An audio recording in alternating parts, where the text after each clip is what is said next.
Jadi hari ini saya akan jelaskan tentang proses penyidikan tindak pidana korupsi yang awal laporannya adalah penggelapan dalam jabatan, sehingga proses penyidikan tindak pidana korupsi terhadap LPD di Sadat Pakraman Banyualit. Hari ini kita nyatakan tersangka akan dilakukan upaya penahanan atas nama Jero Tapakan Gede B. Beliau adalah menjabat sebagai Ketua LPD DC Adat Banyualit.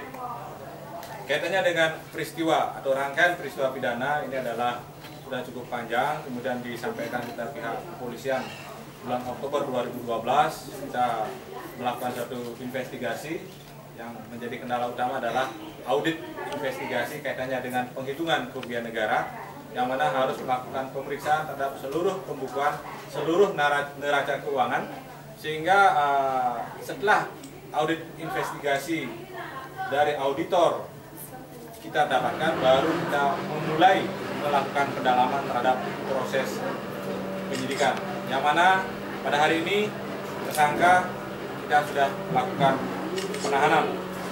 Kemudian pasal yang kita sangkakan adalah pasal 2, pasal 3, pasal 8, serta 9 Undang-Undang nomor 31 tahun 99 yang diubah dengan Undang-Undang nomor 20 tahun 2001 tentang tindak pidana korupsi. Karena apa?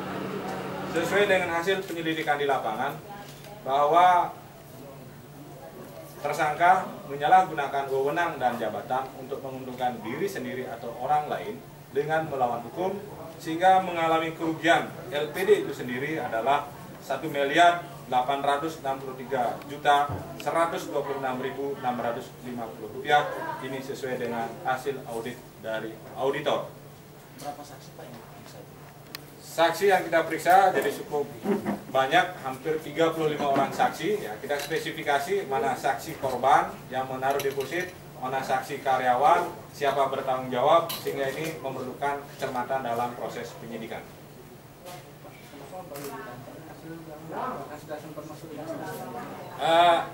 Berkas perkara ini kita rampungkan, ya, sekali lagi awalnya adalah penggelapan dalam jabatan. Kemudian hasil penelitian dan petunjuk jaksa kita rombak lagi berkas perkara menjadi tindak pidana korupsi, sehingga terhadap perubahan berkas ini akan melakukan proses ulang daripada pemeriksaan. Karena otomatis saksi yang sudah kita periksa 30 orang kita periksa ulang lagi karena sangkaan pasal yang berbeda. Penahanan ini apa ada desakan dari korban? Sama sekali tidak. Ya, jadi ini adalah murni hasil pengembangan dan koordinasi antar penyidik, sehingga terhadap tersangka sesuai dengan bukti permulaan mulai hari ini kita lakukan penahanan. Uangnya digunakan untuk apa? Terima kasih, Pak. Atas nama siapa? Itu Budiasi. Oke, dan udah lama menjabat sebagai Ketua LPD? 92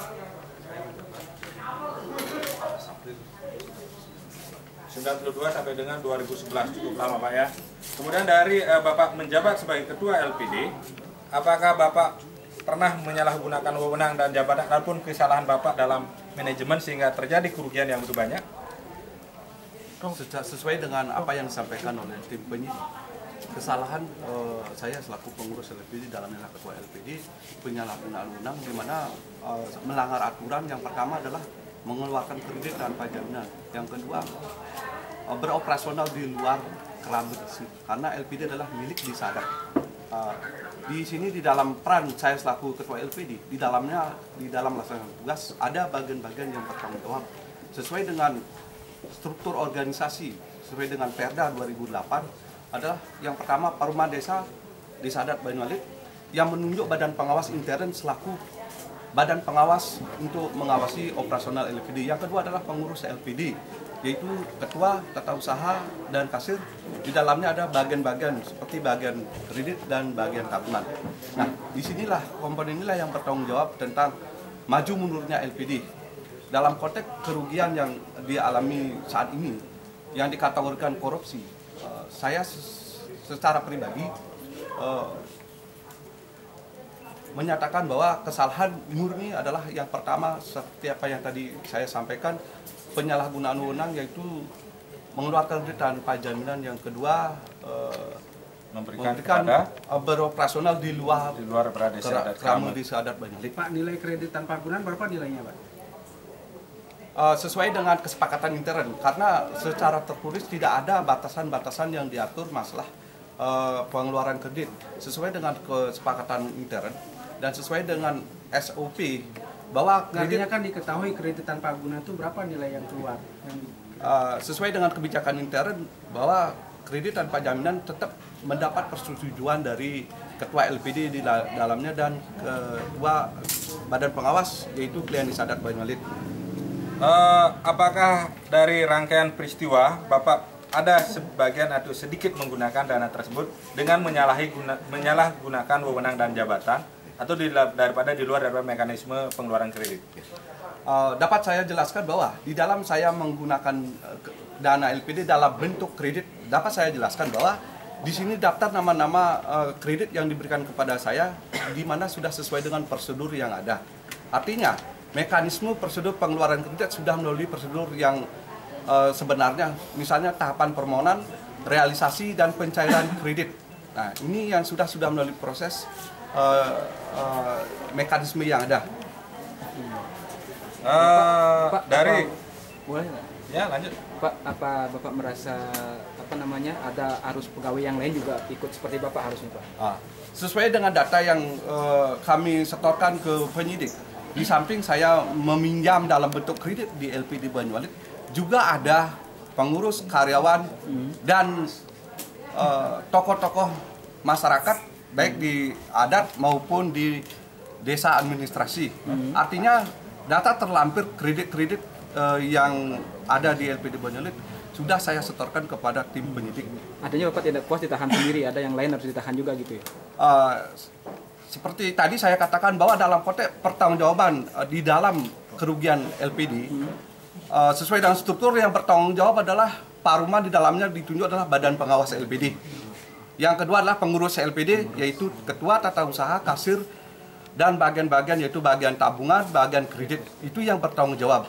Itu harusnya juga ikut gitu ya? Dan dapat saya jelaskan, sesuai dengan apa hasil penyidik, secara pribadi sampai detik ini saya belum menunjukkan saya terbukti menggelapkan dana nasabah, terutama tabungan dan deposito.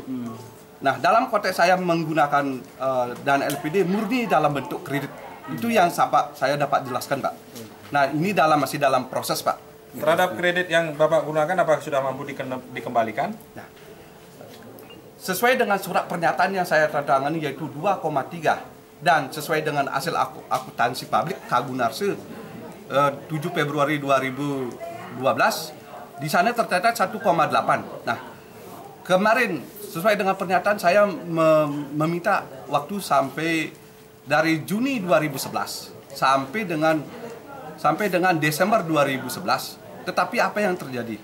Yang pertama, saya dinonaktifkan bulan Juli 2011. Yang kedua, saya dilaporkan oleh Imadiswite ke Resort Buleleng pada tanggal 3 Oktober 2011. Artinya, saya secara pribadi pada intinya karena merasa mempunyai kewajiban yaitu kredit di LPD, saya ada keinginan membayar, sudah ada bukti saya membayar sedikit. Nah, ya. Baik, terima kasih. Jadi itu mungkin sudah dijelaskan adalah hak jawab Bapak. Jadi dalam rangka media, jadi kami tidak ini sehingga perkembangan masyarakat bahwa ini adalah sudah diambil langkah-langkah hukum oleh pihak kepolisian. Berarti jadi barang bukti yang kita gelar itu lebih banyak bersifat apa barang buktinya, Pak? Di sana di belakang ada. Itu ada buku-buku yang mana pembukuan masih bersifat manual. Pembukuan manual, terus itu aja dokumennya, Pak? Tidak diaudit tiap tahun, gitu kan? Ini yang dikurung ini. Ini kecenderungan kan ada kadang-kadang fiktif. Karena di dalam BB yang tidak sesuai. kronologisnya. Baik, ini adalah salah satu barang bukti katanya Itu udah ada. pembukuan, ya, pembukuan yang masih bersifat manual, sehingga tidak ada Waduh. suatu audit setiap tahun oleh lembaga independen. Ini yang kadang-kadang membuat LPD itu cepat sekali Yang paling kolaps. besar berapa, Pak? Sehingga Yang besar ya, saran yang tadi ke itu. depan harus 125 apa? auditnya lebih maksimal. Bisa aja dong. Bisa aja dong. Ngesapin.